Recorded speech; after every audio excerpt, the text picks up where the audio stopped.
Diego mapena zikuri uinda tena ikwajewa life yako ndiwe murizi wayo,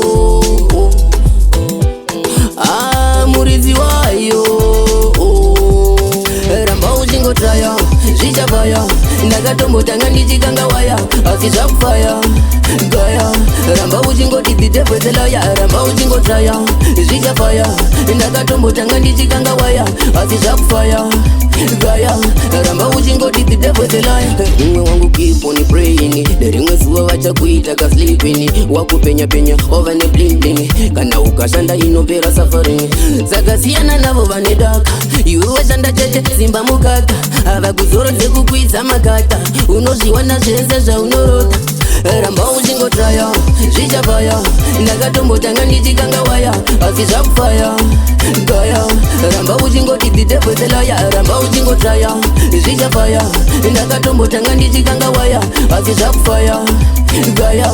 Ramba uchingoti dhehwaPro, hongu life inoda kushinga, ratidza vanhu kuti zviri mumtsinga, usavatevedzere vese ava vanoenga, vanenge vachikuona kunge unoenga. Kana uri musha uri chitoro vangoma fasta fasta, usafambe zvishoma shoma, wagara unotunga iwe hauzi nduma, taridza kuti uri bhuru rinokuma. Ramba uchingotaya zvichafaya, ndakatombotanga ndichikanga waya asi zvakufaya gaya.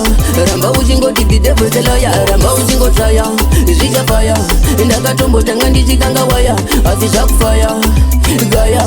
Ramba uchingoti dhehwaPro, umwe wangu keep on praying, rimwe zuva vachakuita kasleeping, wakupenya penya over ne bling bling, kana ukashanda inopera suffering.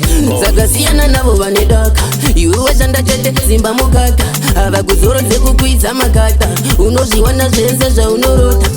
Ramba uchingotaya zvichafaya, ndakatombotanga ndichikanga waya asi zvakufaya gaya. Ramba uchingoti dhehwaPro, ramba uchingotaya zvichafaya, ndakatombotanga ndichikanga waya asi zvakufaya gaya. Ramba uchingoti dhehwaPro.